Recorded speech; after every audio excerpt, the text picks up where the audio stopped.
కూటమి పాలనపై మాజీ ముఖ్యమంత్రి వైసీపీ అధినేత వైఎస్ జగన్ మోహన్ రెడ్డి ఎక్స్ వేదికగా ఒక పోస్టు పెట్టారు. ముఖ్యంగా ఇటీవల కాశీనయన క్షేత్రంకు సంబంధించిన కూల్చివేతల గురించి ఆయన ఈ పోస్టు పెట్టారు. వైఎస్ఆర్సీపీ హయాంలోనే ఆలయాల పరిరక్షణ కొనసాగింది అన్న ఆయన CM Chandrababu, deputy CM Pawan Kalyan ఆదేశాలతోనే ఇప్పుడు ఏపీలో ఆధ్యాత్మిక శోభ దెబ్బతింటోందని ఆగ్రహం వ్యక్తం చేశారు. దీనికి సంబంధించి ఎక్స్లో ఇలా రాసుకొచ్చారు.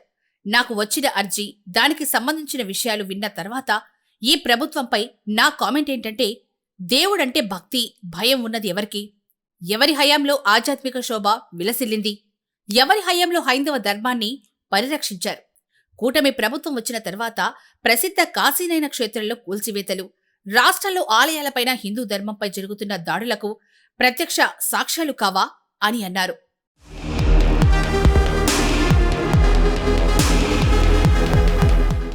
అటవీ ప్రాంతంలో ఉన్న కాశీనయన క్షేత్రంలో నిర్మాణాల నిలిపివేత, వాటి తొలగింపుపై ఆగస్టు 7, 2023న కేంద్ర పర్యావరణ, అటవీ మంత్రిత్వ శాఖ ఆదేశాలు ఇచ్చినా ఆ క్షేత్ర పరిరక్షణకు మా ప్రభుత్వం నడుం బిగించిన మాట వాస్తవం కాదా?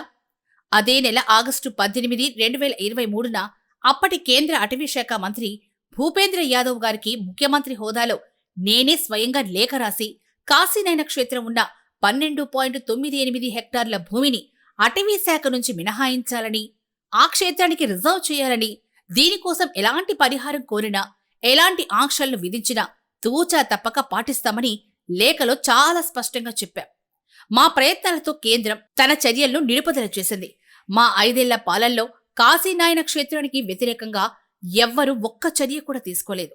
ఆలయాల పట్ల, ఆధ్యాత్మిక కేంద్రాల పరిరక్షణ పట్ల మాకున్న చిత్తశుద్ధికి నిదర్శనం ఇది అని రాసుకొచ్చారు.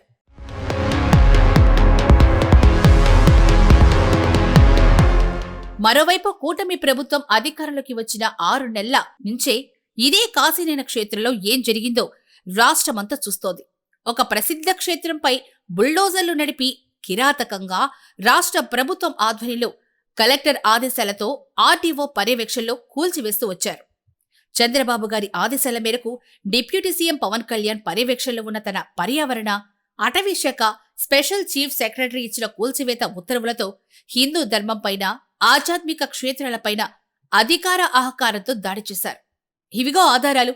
ఏమిటి మీ సమాధానం?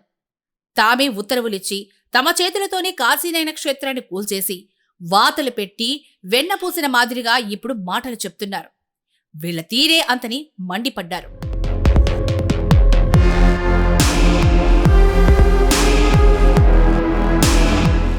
అలాగే ఈ ప్రభుత్వం వచ్చాకే వెంకటేశ్వర స్వామి ఆలయ ప్రతిష్టతను దిగజారుస్తూ జరిగిన తిరుమల లడ్డూ దుష్ప్రచార వ్యవహారమైన టీటీడీ చరిత్రలో ఎప్పుడూ లేని విధంగా తొక్కిసలాటలో భక్తులు మరణించిన ఘటన విషయంలోనైనా, ఇప్పుడు కాశీనయన క్షేత్రంలో గుడి కూల్చివేతలైనా, ఇలా ఏదైనా అంతే. ఆలయాలపై వివిధ రూపాల్లో దాడులు చేసేది వీళ్లే, అబద్ధాలను ప్రచారం చేసేది వీళ్లే, మళ్లీ ధర్మ పరిరక్షకులుగా తమను తాము చిత్రీకరించుకునే కూడా వీళ్లే అంటూ దుయ్యబట్టారు.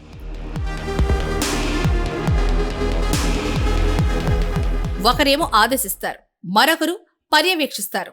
సనాతనవాదిగా చెప్పుకుంటూ కాశీనయన క్షేత్రంలో కూటమి ప్రభుత్వం చేసిన దారుణాలకు బాధ్యత వహించాల్సిన అటవీ శాఖను చూస్తున్నటువంటి డిప్యూటీ సీఎం తన శాఖ పరిధిలోనే జరిగిన ఈ కూల్చివేతలపై ఇప్పటి వరకు ఒక్క మాట కూడా ఎందుకు మాట్లాడలేదు? ఇలాంటి వారికి హిందూ ధర్మంపైన, ఆలయాల పరిరక్షణపైన మాట్లాడే హక్కుందా అని వైఎస్ జగన్ నిలదీశారు. దీనికి సంబంధించి వైఎస్ జగన్ కొన్ని ఫోటోలను ఎక్స్లో పోస్ట్ చేశారు. అటు జగన్ పోస్టుకు చాలా మంది నెటిజన్లైతే రియాక్ట్ అయ్యారు. చాలా మంది పాస్టర్ ప్రవీణ్ కుమార్ మృతిపై కూడా తమ వైఖరేంటో చెప్పాలని కోరారు.